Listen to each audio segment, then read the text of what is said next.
Hello everybody, welcome to my page. I'm here with my chai tea, which I forgot to put cinnamon on top of. Anyways, today I'm going to be talking about how I usually find cheap flights. There's several different ways to do it. We're just kind of going to deep dive into that and give you some tips and tricks. I'm not much of a frequent flyer just because I'm busy with school, but I wish I was a frequent flyer, and I find all of these flights I wish I could go on them. So I've made a physical list, which I need to grab. Hello. I actually made, look at this beautiful notebook I got in London. I'll link like if I can find any information in the store below. It's like Papersmiths.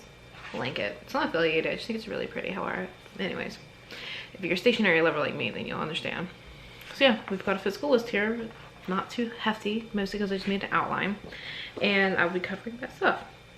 If you're new to my channel, my name is Caitlin. I have no consistent schedule of it right now. When I publish videos, I would like to get them out on Fridays, but life gets busy and I just get really busy.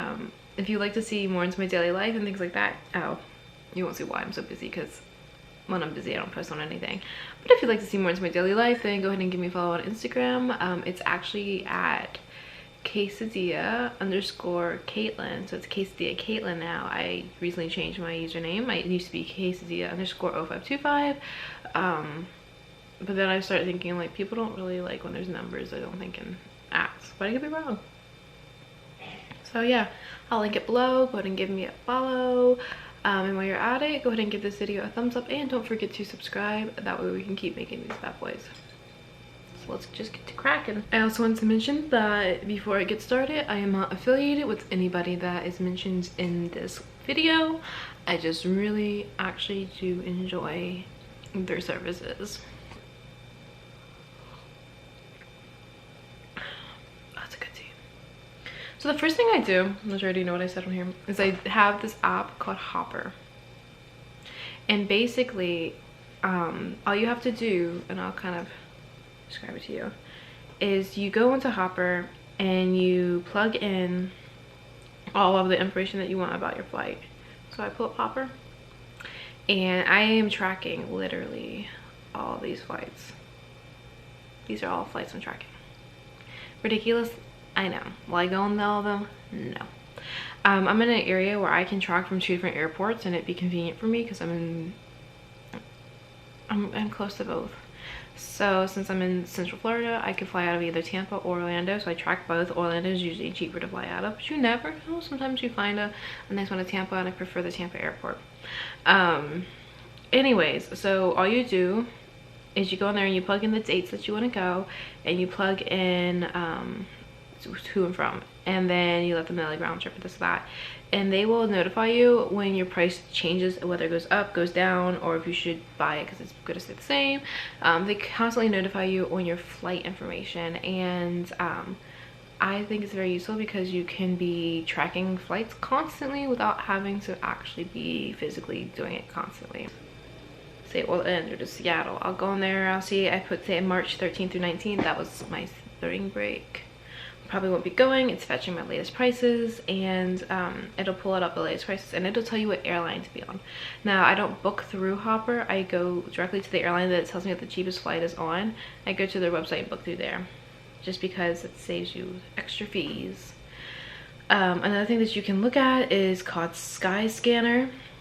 It's another app. Literally, I download all the apps.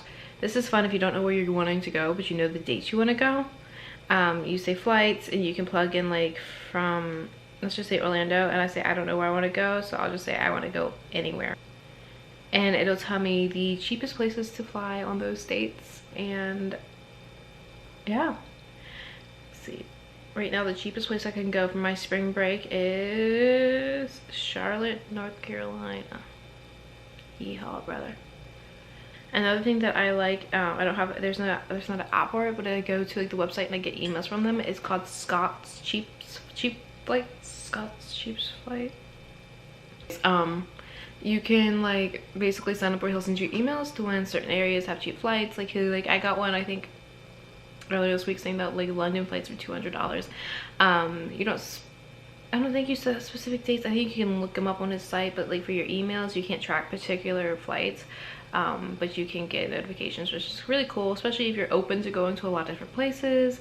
But yeah, another thing that I do a lot of when I'm first starting to plan like any trip is I go straight to Google Flights, and I pull up the calendar. I like to go where it's like the not just like the search, but when you actually pull up the full Google Flights application on your desktop, and you can choose to where from and where to.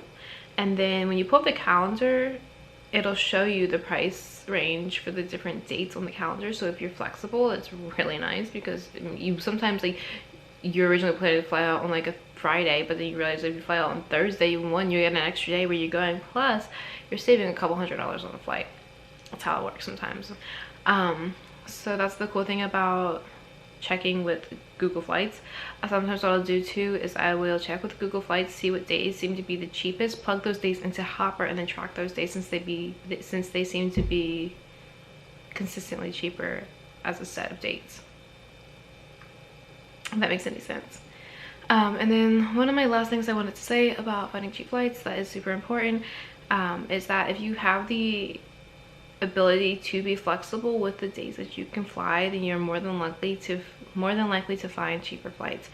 When I went to London last time, we changed the dates around a lot, and then I came across a round trip to London from Tampa to Gatwick for like $500 round trip in May.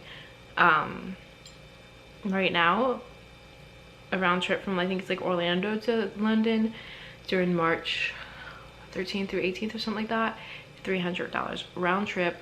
I think it was like Finnair or something like that. Like, but I was really impressed with my one from in May because I flew British Airways and it was really nice. Another thing with the cheap flights is flying economy. That's an important thing you can do. Or you could do like premium economy if you want to choose your seats and have a little bit more luxury and have a checked bag, which I've never gone without a checked bag. Pretty sure I could do it though. After I realized that my checked bag was literally the size of the carry-on, I'm like, I'm an idiot. But yeah, so if you have any other questions or tips, leave them in the comments below. I would love to hear what you do to get cheap flights. This is what I do. It's just a lot of tracking, a lot of keeping up with things, and a lot of just making sure I have my hands all over those tickets at all times. So the moment they goes, hey, it's really cheap, I send it to my friends. I'm like, hey, let's go on this trip. I'm trying to go to London, you know what I mean? I'm trying to go to London again 3 times in a row, baby. Actually, London's a really cheap city to fly to if you find the right times. But yeah, so thank you so much for watching. I hope you enjoyed this video. I hope you enjoyed, and yeah, don't forget to like, subscribe, and I'll see you next time.